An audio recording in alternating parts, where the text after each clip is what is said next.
So people are warning everywhere of a recession coming this year, while others are preparing for a hard landing. Some are preparing for a soft landing, but people don't really know what's going to happen. And people are wondering what they can do to financially prepare for 2023. Hi, I'm Austin. I am not a financial advisor, but I do have a degree in finance, and I'm going to share my top 5 to 6 tips to financially survive a recession. So first tip is going to be cutting out unnecessary expenses. Much like when businesses go into recession, they start cutting off expenses they don't need, or what they call dead limbs. And it's important to cut off your dead limbs when it comes to your financial situation going into a recession. So it's important to ask questions like, how often do you use the item? Is it necessary? Can you live without it? And if it's yes to any of these questions, then maybe it's worth dropping off of your monthly expenses. First up, subscriptions can usually be cut down during recessionary times.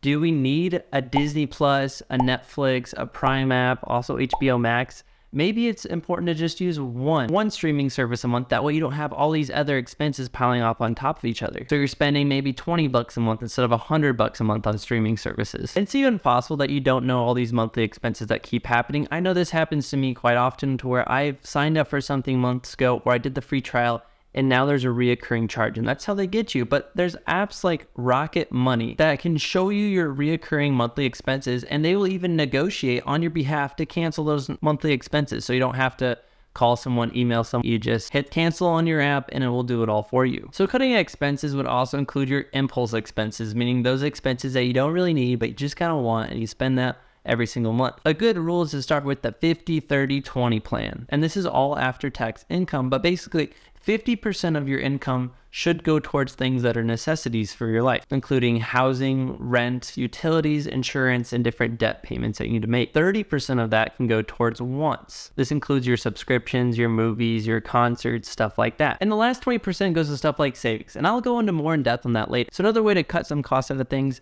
is making a grocery list. The average monthly grocery cost in America is $355, with Hawaii being the most expensive at $556, and the cheapest being $183 in New Hampshire. Now, just comparing that to the cost of going out each year, the average cost of eating out in America is around $3,000, which if you divide that by 12, that comes out to $250 every single month. And the average cost of eating a meal at a restaurant in America is $13, while making it at home, it comes to about around $4. So showing us that maybe not getting that Chipotle meal or not going to Chick-fil-A, you can save some money by making the meal at home yourself. And I mean, on top of it, cooking is a great skill to have, and it's fun to entertain people when you know how to do it properly. But my number 2 tip is focusing on budgeting and building an emergency fund. But before budgeting, it's important to know what you have on hand. So how much cash do you have? What are your debts like? What are your student loans like? How many credit cards do you have? And so on and so on. So just take inventory and write everything down, and put on one side your assets, meaning your cash and things that you have, and put on the other side your different loans and creditors and payments that you need to make, which is going to be considered your liabilities. Now you can apply the 50-30-20 rule, which is 50% go to things you need, 30% goes to what you want, and 20% goes into your savings. Personally, I think you should probably flip the 20 and 30%, especially if you're going into a time where it's recessionary and you might want that extra income to build an emergency fund or save or get ready to invest in the market. But some people are even outside that 50%, won't even cover their bills. So if that's the case for you, maybe renegotiating, getting a new car, changing something up so you can fit 50% of your expenses into your income. Among households with an income of $75,000 or more, 62% said that they could cover an unexpected expense of $1,000 with their savings, according to a January 2022 survey from the financial website Bankrate. And households earning under $30,000, 22% said the same thing. So this brings us to the importance of an emergency fund. If you're one of the 22% that doesn't have enough money to cover an emergency expense, this is going to be for you. Consumer Finance defines an emergency fund as a cash reserve set aside for unplanned expenses or financial emergencies. And Wells Fargo cites having 3 to 6 months of emergency expenses is optimal. Personally, I think on the larger side is going to be better. 3 to 6 months, that's a good range. But if you can hit 6 months of emergency expenses, meaning if you lost your job right now, could you pay for 6 months of expenses? And I think it's super important to save this and just put this aside and forget about it. If you have 6 months ready to go, You'll feel a lot more peace of mind, less anxious. Number 3, you want to prioritize paying off those high interest rate debts. Total personal debt in the US is at an all-time high of nearly $15 trillion, while the average person's debt is $58,604. This includes things like credit cards, mortgage payments, car payments. Now, yes, not all debt is bad, and if it's lower than the inflation rate, blah, blah, blah, blah. Well, I'm going to specifically talk about high interest debt, and the debt that's hurting the most Americans, especially people that are younger and are trying to get their financial system in control. And this is because the average credit card debt in America is $9,260. And that's increased by 6.4% this year, which is a decent amount. So Tally refers to high interest debt as any debt over 6 to 8%.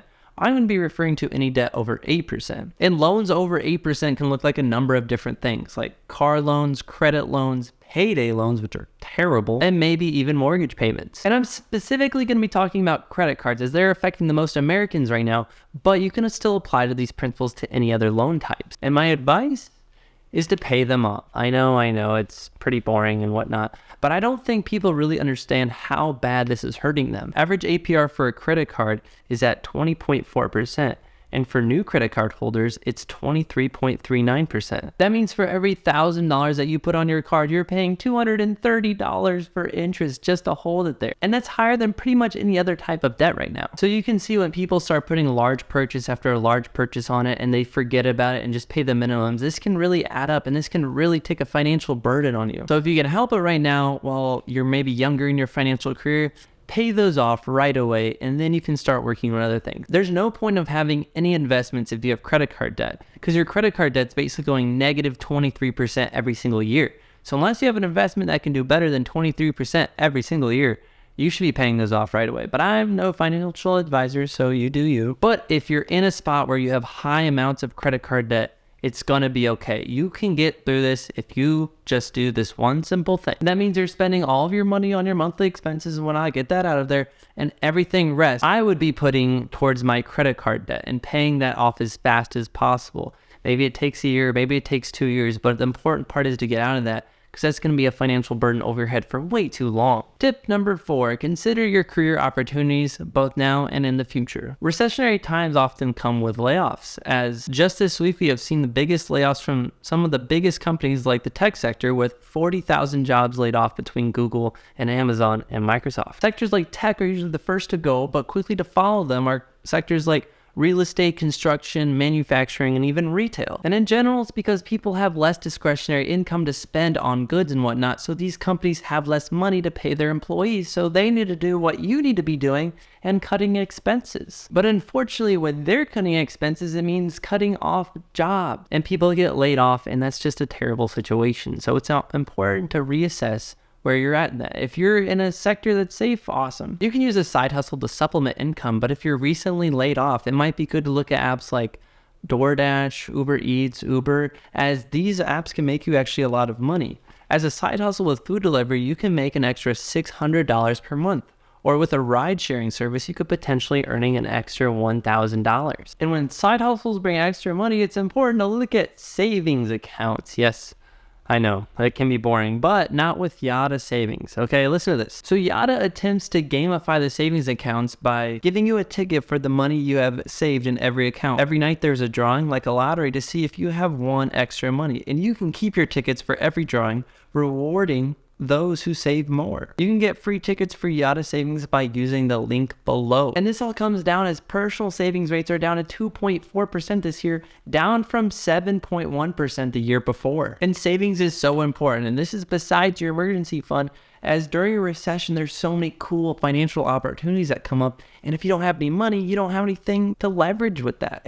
Historically, investments like stocks and real estate have done really, really well after recession. And with the average bank balance for those under 35 at 11,000, what are you going to do when the stock market is a great deal and you miss an opportunity to get stocks at a great price? And then you won't make tons of money. So I think savings would be nice, because then you would have an extra, that couple $1,000s laying around that you could invest in the next, who knows, Tesla, and it goes 2,000%. Now your $1,000 is 200. Nah, that's probably unrealistic. But there still is good opportunities when recessions come from just savings. So saving at least 20% of your income is a great strategy for during a recession. And that brings me to my last tip, number 6, investing. Now, you kind of need to knock all the other 5 tips out first before you get to investing, as that's going to be the best financial situation for most people. But it's important to have some money on hand for like those investments that I was talking about, like stocks and real estate. Personally, I like to dollar cost average into the stock market with either index like VTI or VOO, as they have very low expense ratios while also delivering great returns. On average, they yield around 9%, which is amazing. But many people who find this video helpful will not have the discretionary income to spend on investing. So all these tips are in priority order, as I'd start with number 1 and just work down from there and just check them off. And this is a great way to become financially independent and help yourself if there's a recession, because things would not be that great. It's important to prepare early, but if you found this helpful in any way, shape, or form, please hit that like button and subscribe, and I'll catch you on the next one. Still not a financial advisor.